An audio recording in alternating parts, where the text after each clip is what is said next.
कई सालों से एक अफवाह चल रही थी। एक भूतिया जहाज जो सिर्फ रात के अंधेरे में दिखाई देता था। समुद्र के कप्तानों की डायरी में उस जहाज का जिक्र था, पर हर कहानी में एक ही बात थी, मौत।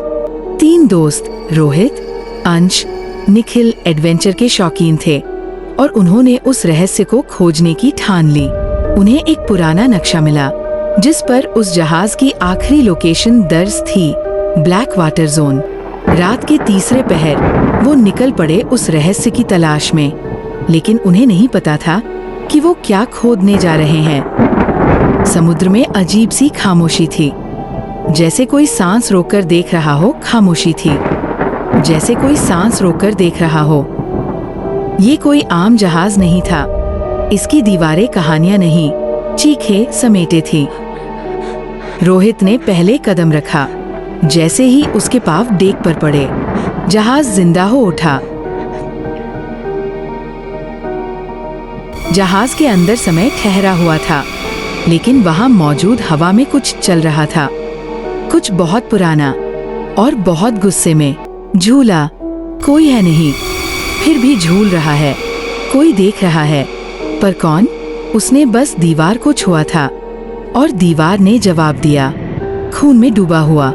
जिस कमरे में कोई नहीं गया था वर्षों से, वो अब उनका इंतजार कर रहा था। एक छोटी सी लड़की पर उसका चेहरा नहीं दिख रहा और वो नीचे जाने को कह रही है। क्यों? नीचे की जमीन जैसे मौत की गवाही दे रही हो। हर हड्डी कुछ कहती थी। कप्तान अब जिंदा नहीं, मगर उसकी डायरी में जहाज की आखिरी चीखें दर्ज थी। डायरी बोल रही थी और उन नामों में रोहित, अंश, निखिल थे। जैसे ही उन्होंने नाम पढ़े, जहाज ने अपनी भूख दिखानी शुरू की। कोई कॉल कर रहा था, पर फोन मरा हुआ था और आवाज उसकी मरी हुई बहन की थी। पीछे से आती फुसफुसाहटें, और वो आकृति इंसान नहीं थी। कुछ तो उसे खींच कर ले गया, पर कोई चीख नहीं, सिर्फ सन्नाटा। आईने में जो चेहरा था, वो उसका नहीं था, वो उसका मरा हुआ आत्मा था। एक समय ये जश्न का जहाज था, अब मौत का भोज बन चुका था। अंधेरा, सिर्फ अंधेरा, और उसके बीच कोई सांस ले रहा था। उसने किसी को देखा नहीं, पर किसी ने उसे छुआ जरूर था।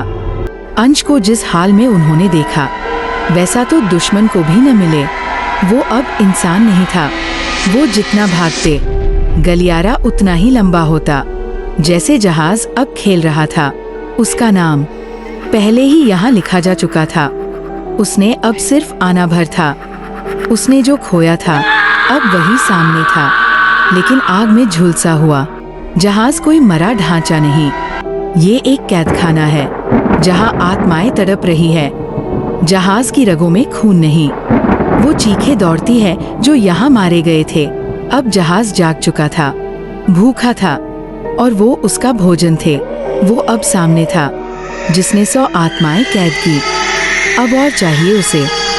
अगर ये किताब जले तो आत्माएं मुक्त हो सकती है, पर क्या तांत्रिक जलने देगा? हर शब्द उसके मुंह से खून के साथ निकल रहा था, लेकिन वह रुका नहीं। हर आत्मा की चीख एक साथ निकली, और जैसे समय रुक गया, अब यह जहाज फिर कभी नहीं उठेगा। ये शाप डूबने जा रहा था। एकमात्र जिंदा आदमी, लेकिन क्या वो अब भी इंसान था? शरीर उसका था, लेकिन आत्मा शायद अब भी जहाज से बंधी थी। कोहरे से ढके उस रहस्यमय आइलैंड पर पहुंचते ही रोहित को एक अजीब सी बेचैनी होने लगी। हर दिशा में बस सफेद धुंध थी, आवाज तक गायब। लेकिन जैसे ही उसकी नजर थोड़ी साफ हुई, वो सिहर उठा। वहाँ कोई और नहीं था, सिर्फ वही 3 दोस्त थे जिनके साथ वह उस डरावने जहाज की खोज पर जाने वाला था। जहाज डूबता है, फिर तैरता है, क्योंकि शाप अभी टूटा नहीं। इस हॉन्टेड जहाज में आखिर क्या रहस्य छिपा हुआ है? जानने के लिए देखिए इसका दूसरा भाग।